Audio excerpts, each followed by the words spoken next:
In this video, I'm going to show you how to use Claude AI to write a professional bio.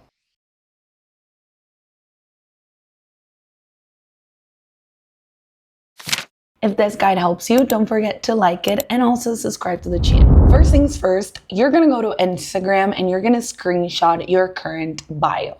Now, if you don't have one, you can just skip that. And then you're going to go to Claude and you're going to upload the picture that you just took. So I'm going to upload my screenshot to show Claude how my current bio looks like.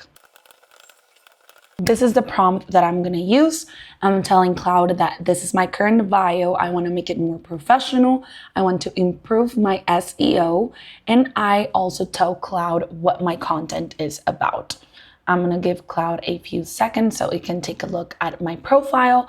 And in just a few moments, I'm going to have some recommendations on how to make my bio better. Claude gave me 3 different options. One that is a little bit more polished, one that is minimal, but again, it's a great way to polish your current bio. You can also give Claude more insights in case you want to switch up, for example, what you do, or if you're creating a bio for a business, that's also important that you tell Claude as well. I hope this guide helped you, and if it did, don't forget to subscribe and like the video.